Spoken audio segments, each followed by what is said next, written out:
کبھی اس کی مہک آئے گی کبھی اس کی آئے گی. قرآن کریم کی تلاوت کی کبھی آواز سنتے ہو کہیں؟ ایک وقت تھا کہ وہ عورتیں چولہے پہ کھانا بناتی تھی, لکڑیوں پر کھانا بنتا تھا, لیکن پہلے قرآن کی تلاوت ہوتی تھی, اس کے بعد چولہے جلتے تھے. آج سب کچھ کھانے پینے کے بعد بھی قرآن مجید کا پڑھنا سمجھنا ہمارے معاشرے میں نہیں ہے. کتنی حیرانی کی بات.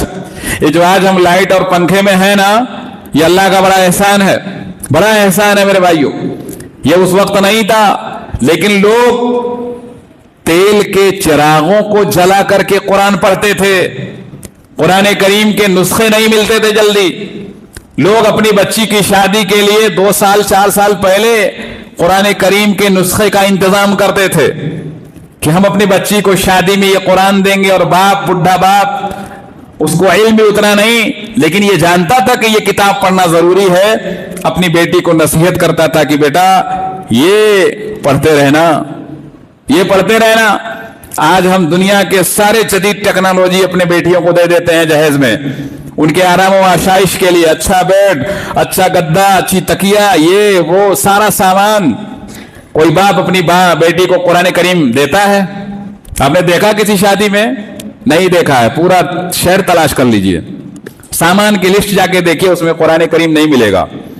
کہاں ہم جی رہے ہیں, کس ماحول میں جی رہے ہیں. اور اس سے کیا ہوتا ہے, تربیت سے ثابت قدمی آتی ہے. جب آپ کی تربیت اچھی رہے گی تو شرک و کفر کی آندھیاں آپ کو ہلا نہیں پائیں گی. آپ کا ارادہ مضبوط رہے گا, اللہ پر بھروسہ مکمل رہے گا. کتنے آج بدعقیدہ ہمارے معاشرے میں رہتے ہیں. لوگ کہتے ہیں کہ فلاں نے کچھ کر دیا ہے ہم پر, فلاں نے ہمارے بیٹے پر کر دیا ہے, بیٹی پر کر دیا ہے, دکان پہ کر دیا ہے. ارے کون ایسا ہے دنیا میں جو کسی کی روزی روٹی روک سکے؟ کسی کے اندر ہمت نہیں ہے, کوئی ایسا شخص موجود نہیں ہے. یہ بدعقیدگی قرآن مجید کی پڑھنے تلاوت نہ کرنے سے آتی. قرآن مجید چھوڑ دینے سے تمہارا دل زنگ آلود ہو گیا ہے. تم ہر ایک معمولی سے معمولی چیز سے ڈرتے ہو. اللہ تبارک و تعالیٰ کا تم پر بھروسہ نہیں ہے. اسی لیے میں کہہ رہا تھا کہ بھروسہ ان کو تھا, مشرکین مکہ کو تھا. اللہ پر جتنا وہ بھروسہ کرتے تھے, ہمارا بھروسہ نہیں. وہ کبھی بدعقیدگی کے باوجود, شرک و کفر کے باوجود کسی ایک مشرکین مکہ کے کسی ایک شخص سے آپ نہیں سنیں گے کہ کبھی روزی روٹی کا رونا رویا ہو. وہ تو کہتا تھا کہ ہم شراب کے نشے میں جتنا خرچ کر دیتے ہیں, آج ہم ہوش میں بھی نہیں خرچ کر پاتے ہیں. وہ تو ایسا تھے, روزی روٹی کا رونا نہیں روتے تھے. وہ طریقہ اپناتے تھے جس پر روزی روٹی زیادہ آتی تھی. آج کا مسلمان بدعقیدگی کا رونا روتا ہے, یہ ہو گیا, اس نے کر دیا, اس نے کر دیا. تو خود کی تربیت نہ کرنے سے آدمی ہل جاتا ہے, ثابت قدمی نہیں آتی اس کے اندر, ثابت قدم نہیں رہے گا. اور جب تربیت اچھی رہے گی تو ثابت قدمی آئے گی. اللہ کی مرضی جی, اللہ جو کرے گا کرے گا. روزی میں اتار چڑھاؤ آتا رہتا ہے. صحابہ کی زندگی میں اتار چڑھاؤ آتے تھے. وہ صحابہ جو مکہ سے مدینہ گئے تھے خالی ہاتھ گئے تھے, کچھ نہیں تھا. لیکن ایک وقت آ گیا کہ وہ اپنوں کو چھوڑو, اپنے علاوہ دوسروں کو بھی دینے والے ہو گئے.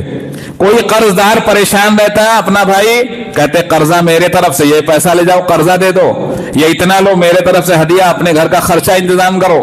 ایسا کرتے تھے. ہمارے نبی صلی اللہ علیہ وسلم کے پردادا ہاشم تھے. ہاشم یہ کوئی معمولی آدمی نہیں تھے.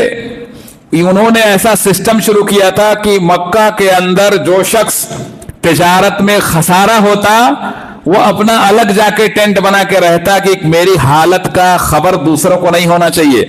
ہاشم جا کے تلاش کر کے اس کو لے کے آتے تھے, کہتے جی تم کو خسارہ ہوا, کیا بات ہے, ہم ہیں نا, جب تک تمہاری حالت اچھی نہیں ہوتی تب تک تم ہمارے گھر میں رہو گے. اس کو لا کے اپنے گھر رکھتے تھے, اپنے جیسا ٹریٹمنٹ کرتے تھے اس کا.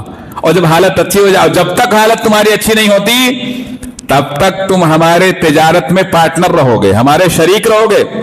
یہ کون کرتا تھا؟ ہاشم کرتے تھے, ہمارے نبی کے پردادا. آج ہم میں کوئی ایسا کرتا ہے؟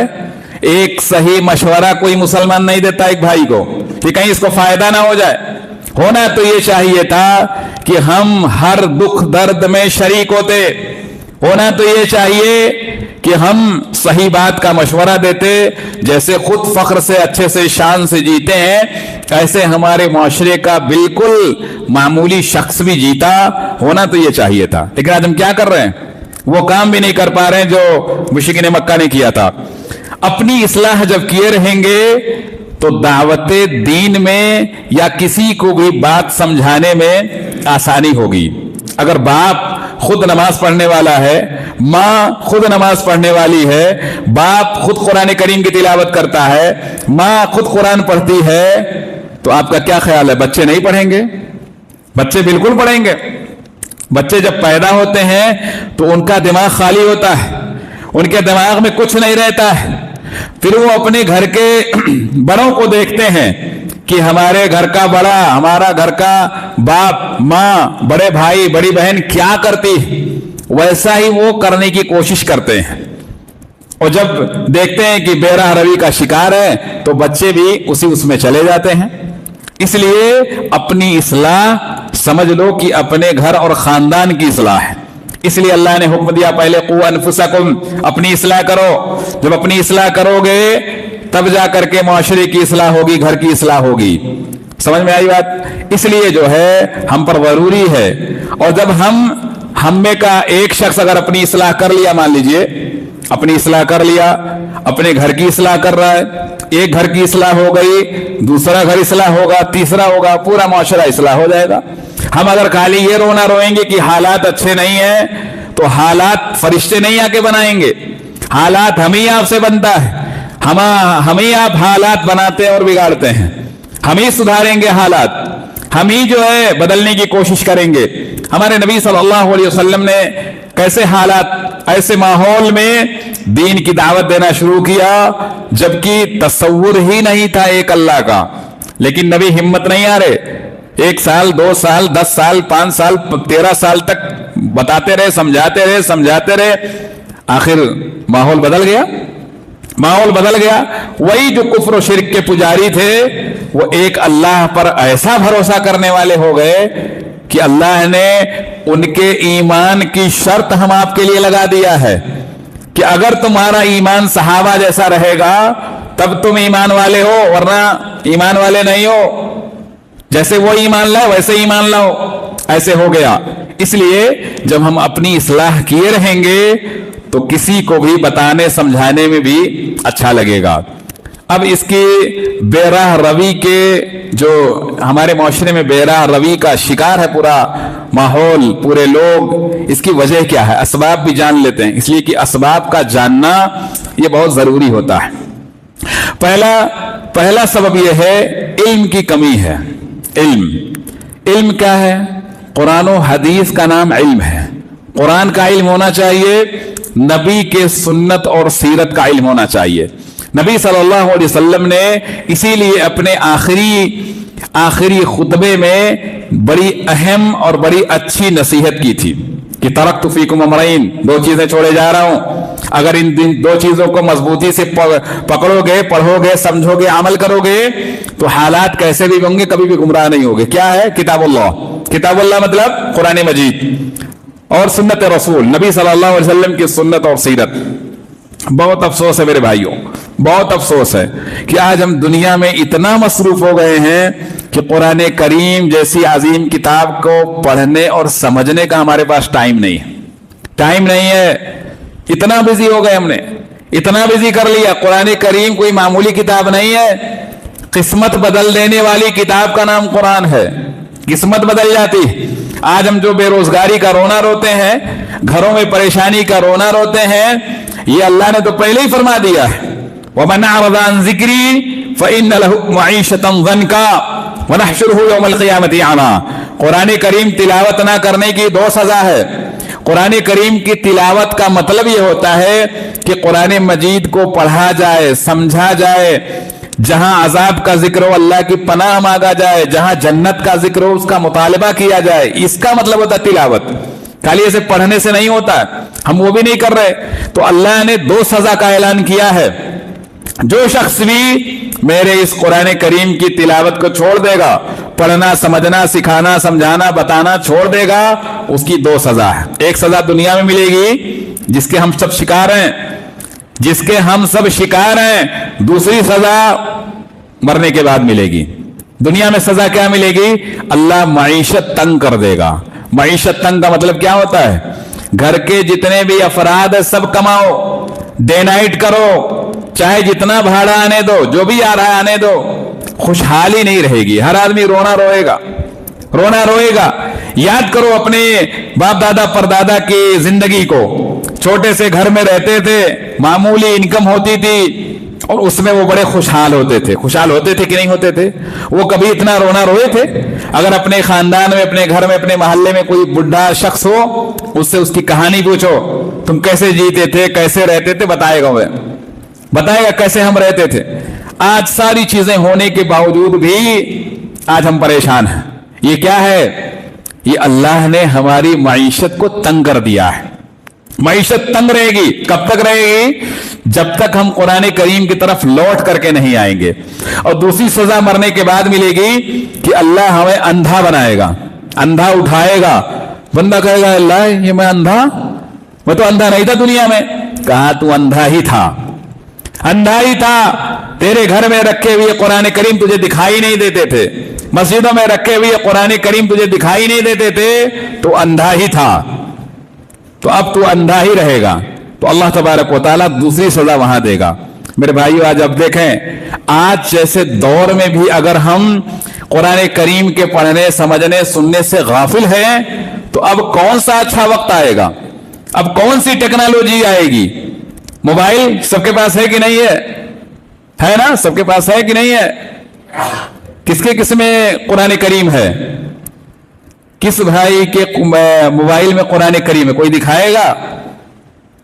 ہاں دیکھو، میرے میں 5 قرآن کریم ہیں، یہ اوپر، اور جو اس میں لائبریری ہے اس میں تو 10-12 ہوگی۔ کتنے قرآن کریم ہیں؟ 5 تو اوپر دکھائی دے رہے ہیں، لائبریری میں اور ہوں گے۔ ہم نے اس میں لائبریری بنا رکھا ہے۔ ہمارے موبائل کا استعمال کیا ہے؟ یہ دیکھو لائبریری، 1200 تقریباً کتابیں ہوں گی اس چھوٹی سی موبائل کے اندر۔ کتنی کتابیں ہیں؟ 1200۔ ہم کیا کر رہے ہیں؟ موبائل کا استعمال کتنا صحیح کر رہے ہیں؟ ہر آدمی چاہتا ہے کہ اس کے پاس اچھے سے اچھا ٹیکنالوجی ہو، لیٹسٹ موبائل ہو۔ ابھی پوچھے بھائی موبائل بنا کب ہے؟ تو شاید ہم علم میں کم ہیں، کوئی بتا سکتا ہے موبائل دنیا میں کب بنا؟ بتاؤ بھائی، موبائل والوں بتاؤ، سب سے مہنگی موبائل والا بندہ بتائے موبائل کب بنا؟ کسی کو نہیں معلوم ہے؟ بتاؤ بھائی، 10ویں 12ویں والے بتاؤ، کون سی کلاس میں پڑھتے ہو؟ کہاں بھائی، نہ دنیا میں آگے ہیں نہ دین میں آگے، کون سے علم میں ہم آگے ہیں؟ موبائل دنیا میں کب بنا؟ پہلا موبائل کب بنا؟ حیرانی کی بات، مسلمان اور وہ بھی لا علم رہے تو بڑی حیرانی کی بات۔ اب سارا کام، ساری ذمہ داری امام لوگوں کی ہو گئی، وہی سب جانے، عوام صرف جو ہے انجوائے کرے گی۔ کسی کو نہیں معلوم موبائل کب بنا؟ 1973 میں بنا موبائل، 1973 میں۔ اپنے انڈیا میں موبائل کب آیا؟ جب وہ نہیں معلوم تو یہ کہاں سے معلوم ہوگا؟ 1995 میں آیا۔ اگر ہم اسی کا صحیح استعمال کر لیتے نا، صرف اسی کا، تو یقیناً ہمارا بچہ حافظ قرآن ہوتا۔ صرف اسی کا، موبائل کا ہی صحیح استعمال کر لیتے۔ اب اس سے زیادہ اچھی اور بہترین ٹیکنالوجی کہاں آئے گی آپ کے پاس؟ کہاں آئے گی؟ کون سی آئے گی؟ اب کون سا وقت آئے گا؟ کس دور کا انتظار کر رہے آپ؟ اب کون سی ٹیکنالوجی آئے گی جو آپ کو قرآن کریم سکھائے گی؟ اور جتنے ہم فضول سوشل میڈیا پہ لگے رہتے ہیں نا، یقین جانیے مسلمانوں، تمہیں جنت کے راستے سے جہنم لے جانے کے لیے سوشل میڈیا ہی کافی ہے۔ فیس بک کون ہے؟ یہ فیس بک کسی کے نانا نے بنایا ہے؟ کہ ماموں نے بنایا ہے؟ کس نے بنایا ہے؟ کیوں استعمال کر رہے ہیں ہم اس کا؟ ہمارے آج چوتھی اور پانچویں کے بچے اسنیپ چیٹ اور نہ جانے کیا کیا استعمال کرتے ہیں. میرے بھائیوں بڑی حیرانی کی بات، یہ جو وقت ہم ضائع کر رہے ہیں یہ انتہائی خطرناک. میں ایسے نہیں بولتا، میرا کوئی فیس بک اکاؤنٹ نہیں ہے، کچھ بھی نہیں ہے. واٹس ایپ ایک مجبوری ہے، ہم اسے یوز کر رہے ہیں، وہ ہمیں یوز نہیں کر رہا ہے. ایسا استعمال کرنا. اپنے اپنے بچوں کی خبر لو کیا کیا بنا کے رکھے وہ. اسی کا اگر ہم صحیح استعمال کر لیتے تو آج ہم دین دنیا دونوں کی جانکاری ہمارے پاس ہوتی. تو قرآن کریم کا علم ہونا ضروری ہے. گھر کے ذمہ دار پر ضروری ہے کہ کم کھانا کھائیے، کم کپڑا پہنیے، سستا پہنیے. بچوں کو قرآن کریم سکھا دیجئے، نبی کی سیرت پڑھا دیجئے. قرآن کریم اور نبی کی سیرت تمہیں تمہارے بچوں کو تم سے زیادہ بہتر جینے اور دنیا میں زندگی گزارنے کا سلیقہ سکھا دے گا. کہتے ہیں اپنے بچوں کو قرآن سکھاؤ، قرآن تمہارے بچوں کو جینے کا سلیقہ سکھا دے گا. تمہاری باتیں سمجھ میں نہیں آئیں گی اس کو. قرآن کریم سکھاؤ، قرآن کریم بچوں کے اندر ایسی کوالٹی پیدا کر دے گا. اور یہ صحیح ہے، یہ سچ ہے کہ قرآن کریم سے جڑا ہوا شخص ایسی باتیں بولے گا کہ اس سے عمر میں بڑے بڑے لوگوں کے دماغ میں بھی وہ باتیں نہیں آئیں گی. یہ قرآن کریم کی حکمت ہے. قرآن کریم جو ہے ایسی صلاحیت پیدا کر دیتا ہے. اس لیے قرآن کریم اور نبی صلی اللہ علیہ وسلم کی سیرت پر جو ہے نا ایک کوشش کریے، مہم چلائیے کہ ہمارے گھر کا کوئی بھی بچہ، بڈھا، مرد، عورت، سب سیرت کے ہی چرچے ہوں گے. کھانے کا چرچا چھوڑیے، کھانے سے زیادہ سیرت کا چرچا کریے. کھانا اچھا بنا کہ نہیں بنا جانے دیجئے. اللہ تعالیٰ کھانا نہیں پوچھے گا. قبر میں جب بندہ جاتا ہے تو فرشتہ نہیں پوچھتا کیا کھا کے آیا تھا بھائی تو ابھی آخری کھانا کیا تھا کہ تیرا، نہیں پوچھے گا. دین کیا ہے، رب کون ہے، وہ نبی کون ہے، کیسے ان کے بارے میں پتا چلا تمہیں. تو یہ لازم پکڑیے، مہم چلائیے. مساجد کے جو امام ہوتے ہیں وہ قابل قدر ہوتے ہیں، ان سے دوستی کریے، ان سے ملیے، ان سے پوچھیے، ان کو اپنا خیرخواہ سمجھیے، ان کو اپنا ہمدرد سمجھیے، ان سے سیکھیے. محبت میں ایک اگر آیت بتا دیے وہ ایسے ایسے اگر آپ نے کتنی آیتیں سیکھ لیا تو کتنا اچھا ہو جائے گا. لیکن پوچھو کسی امام سے، سال بھر میں کوئی ایک بندہ نہیں پوچھتا ان سے کہ امام صاحب بتائیے یہ فلاں آیت کون سی ہے، میرے کو سمجھ میں نہیں آتی، کہاں ہے. کوئی پوچھتا ہے؟ نہیں پوچھتا. ہم فرصت ہی نہیں ہے. دنیا میں اگر ہم ہمیشہ رہتے تب کیا کرتے؟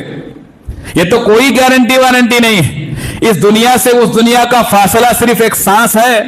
چل رہی ہے تو ادھر ہے، بند ہو گئی تو ادھر. یہی ہماری زندگی کی حقیقت ہے. اسی کے لیے ہم کتنا پریشان ہوتے جا رہے ہیں. سانس بند ہو گئی، بات ختم. آدمی ادھر کا ادھر ہو گیا، ادھر کا ادھر. کتنا حیرانی کی بات کہ ہم اس زوال پذیر دنیا کے لیے اتنی محنت کرتے ہیں. اگر دنیا ہمیشہ ہمیشہ رہتی تو کیا حالت ہوگی، کیا ہوتا پھر ہم تو نماز بھی بھول جاتے، پھر ہمارا صرف جنازہ ہی پڑھا جاتا، باقی کچھ نہیں ہوتا. کتنے ایسے بد نصیب آج بھی ہیں. تو اس لیے علم کی کمی ہے جس کی وجہ سے ہم اپنی اصلاح نہیں کر پاتے. دوسری وجہ دنیا سے لگاؤ، دنیا سے لگاؤ. حد درجہ پیدا ہونے والے بچے کی فکر دنیا. ہمارا چھوٹا بچہ، اس کی فکر دنیا. لوگ بچیوں کو بھی اس لیے تعلیم دیتے ہیں کہ وہ اپنے پیروں پر کھڑی رہے. بتائیے، یعنی آپ نے پہلے ہی مان کے رکھا ہے کہ اس کا رشتہ بگڑے گا، اس کا رشتہ بگڑے گا، تمہاری نیت اچھی نہیں ہے تو اللہ تعالیٰ ویسے کر ہی رہا ہے. آج آپ دیکھو نکاح کے جو ہوتا ہے وہ کم، طلاق خلا کے زیادہ ہوتے جا رہے ہیں پیپر. کیوں ہوتے جا رہے ہیں؟ کہ تمہاری نیت اچھی نہیں ہے. تم نے پہلے ہی دین چھوڑ کر کے دنیاوی تعلیم اس لیے بچی کو سکھایا کہ بچی اپنے پیروں پر کھڑی رہے. ارے دنیا بنانے والے سے اس کا تعلق مضبوط کرو، دنیا اس کے قدموں میں ہوگی. تمہاری نیت ہی اچھی نہیں ہے تو معاملات کیسے اچھے ہوں گے؟ اسے یہ تعلیم دو کہ کم سے کم میں بھی جینا وہ سیکھ لے. آج مسلمان روزی روٹی کے لیے پریشان نہیں ہے، اپنی زائد ضرورتوں کی وجہ سے پریشان ہے. جتنے گھر میں لوگ ہیں سب کو موبائل چاہیے، اچھے سے اچھا چاہیے. جتنے گھر میں لوگ ہیں سب کو ہر شادی میں الگ کپڑا چاہیے، جبکہ شادی میں کپڑے کی ضرورت ہی نہیں. یہاں تک کہ جس شخص کی شادی ہو رہی ہے، ہمارے نبی صلی اللہ علیہ وسلم کی جب شادی تھی تو ہمارے نبی نے نیا کپڑا نہیں پہنا تھا. ایک کسی کو معلوم نہیں ہوگا, نیا کپڑا نہیں پہنا تھا.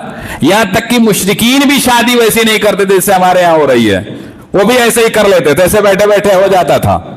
آج ہم کیا کر رہے ہیں, ہر شادی میں نیا کپڑا, ہر فنکشن میں نیا کپڑا, الگ دکھنا ہم کو. کیا ہے یہ سب فضولیات میں جو ہم پھنسے ہوئے ہیں. آج ہم حلال و حرام کی تمیز اسی لیے بھول گئے ہیں. بس یہی دور ہے, اس دور کے انسانوں کی تیری دیوار سے اونچی میری دیوار رہے, اسی میں ہم لگے ہوئے ہیں. اور ایک اور وجہ مربیوں کی کمی ہے. مربی جو لوگوں کو سکھاتے ہیں, سمجھاتے ہیں. آج ہمارے دعوت دین کا جو سسٹم ہے وہ یقیناً اچھا نہیں ہے. صحیح بات یہی ہے. آج جو علماء ہیں, جو دعات ہیں, ان کو بھی عوام کی ایسی فکر نہیں ہے جیسے نبی کو ہوا کرتی. ان کے پاس ٹائم نہیں ہے, بیچارے اتنا بزی رہتے ہیں. اتنی بڑی حکومت ان کی ہے, پتہ نہیں شاید جناتوں پر بھی ان کی حکومت ہو تو معلوم نہیں. اتنے بزی رہتے ہیں, ان کو بتانے سمجھانے کی فکر نہیں. تو یہ بھی ایک بڑی وجہ ہے اور ایک سچی حقیقت ہے. اس کو کوئی جلدی بولتا نہیں ہے, اس لیے کہ بولے گا تو اس کے پروگرام نہیں ہوں گے نا, پھر تو دنیا بیچارے کے پاس نہیں رہے گی. حق بولنے والے, سچ بولنے والے, سچائی کا سامنا کرنے والے علماء دعات کی بڑی کمی ہے, بڑی کوتاہی ہے. جب آدمی اللہ پر بھروسہ کر لیتا ہے تب وہ کسی بھی چیز سے نہیں ڈرتا ہے. پروگرام ہوگا نہیں ہوگا یہ اللہ کی مرضی ہے. ان کی بھی بڑی کمی ہے, بڑی کوتاہی ہے. آج ہمارے پاس کوئی ایسا سینٹر ہے کہ جہاں جا کر کے کوئی آدمی کوئی چیز پوچھ سکتا ہے, سمجھ سکتا ہے؟ کسی کو پاس ٹائم نہیں ہے. جب عوام دنیا داری میں اتر جاتی ہے تو علماء بھی کہاں پیچھے رہیں گے, ان کو بھی دنیا دار ہونا ہے. تو یہ بھی بڑی ایک وجہ ہے. اللہ ہم سب کی حفاظت فرمائے, خاص طور سے ان کی حفاظت فرمائے جو علماء کے لباس میں دنیا چھاپ رہے ہیں. دنیا کی فکر ان کے دل میں گھس گئی ہے اور کہتے ہیں کہ ہم دین کا کام کر رہے ہیں. دین کا کام کر رہے ہو تو نبی کے فرمان کے وصولوں پر رہو, نبی کے طریقوں پر رہو. اللہ نے قرآن کریم میں 25 انبیاء کا جو ذکر کیا ہے پڑھو. ان کے بارے میں وہ کیا کہتے تھے؟ اجرت اللہ سے لیتے تھے, اللہ کی رضا کے لیے کرتے تھے. تم ساری اجرت دنیا میں ہی لے رہے ہو. اور میرے بھائیو ایک بڑی اہم بات جو ذمہ داروں کے لیے, میں یہ عنوان نہیں تھا لیکن پھر بھی بول دیتا ہوں, اصل امام, اصل داعی, دین کی طرف دعوت دینے والا وہی شخص بہتر ہوتا ہے جو 5 وقت کی نماز پڑھاتا ہو. جو شخص, ابھی دیکھیں یہ جتنے بھی ایسے لوگ ہیں نہ تو یہ 5 وقت کی نماز پڑھاتے ہیں. جو کام ہمارے نبی زندگی بھر کرتے تھے وہ ہمارا یہ دعات کا طبقہ نہیں کرتا ہے. ہمارے نبی نماز پڑھاتے تھے کہ نہیں پڑھاتے تھے؟ زندگی بھر پڑھایا کہ نہیں پڑھایا؟ آج کون پڑھاتا ہے؟ اسی طریقے سے جو شخص بھی جس کو آپ دعوت کے لیے بلا رہے ہو, ہم کو کسی کی چاپلوسی کی ضرورت نہیں ہے. جو ذمہ دار ہے اس کو اللہ کی رضا کے لیے کام کرنا چاہیے. وہ شخص صبح فجر کی نماز پڑھ کر کے قرآن کریم کی درس دیتا ہے کہ نہیں دیتا ہے؟ نہیں دیتا ہے تو اس کو بلانے کی ضرورت نہیں ہے, اس لیے کہ اس کا دل عوام کے لیے مخلص کبھی بھی نہیں ہوگا, کبھی بھی نہیں ہوگا, اس لیے کہ وہ کام نہیں کر رہا ہے جو نبی کرتے تھے. اسی طریقے سے میرے بڑی اہم بات ہے, یہ بڑی اہم بات ہے, نبی صلی اللہ علیہ وسلم نے پوری زندگی جمعہ کی نماز پڑھائی ہے. جمعہ کی نماز. اب جو بھی یہ دعوت دین دینے والے جو بھی ہیں نا, جن کے ویوز بہت زیادہ ہوتے ہیں, یہ جمعہ نہیں پڑھاتے ہیں, اسے فائدہ نہیں ہے ان کو. وہ خالی شام کا, سنڈے کا ہی درس اٹینڈ کریں گے, اس میں پیسہ زیادہ ہے, فائدہ زیادہ ہے. جو کام ہمارے نبی زیادہ کرتے تھے, اگر آج یہ دعات کا طبقہ نہیں کرے گا تو ان کی دعوت کا اثر کیسے ہوگا؟ تو ذمہ داروں پر ضروری ہے کہ ایسے لوگوں کو بلائے, کہیں کا بھی رہنے والا ہو, قریے کا رہنے والا ہو. میرے بھائیو اچھا بولنا یہ خطیب کی نشانی نہیں ہے, ورنہ اگر میں مشرکین مکہ کے خطبہ کا ذکر کروں گا تو اللہ کی قسم یہاں کا کوئی بھی خطیب جسے آپ اچھا کہتے ہیں وہ اس کے سامنے زیرو ہوگا, زیرو. اس کی کوئی حیثیت نہیں ہوگی اگر آپ اس کے خطبے کی فصاحت و بلاغت دیکھیں گے تو. ایک کا نام میں لے رہا ہوں, سہیل بن عمرو. یہ قریش کے سب سے نامور خطیب تھے. سہیل بن عمرو بعد میں ایمان لیا, پہلے ایمان نہیں لاتے. اتنی جامع اور اتنی زبردست تقریر کرتے تھے کہ حالات بدل دیتے تھے. سہیل بن عمرو رضی اللہ عنہ بعد میں ایمان لائے. اس طریقے سے مشرکین مکہ کے جو فہرست میں وہ لوگ تھے جو ہمارے نبی کو پریشان کرتے تھے, اس میں ایک شخص تھا عتبہ بن ربیعہ.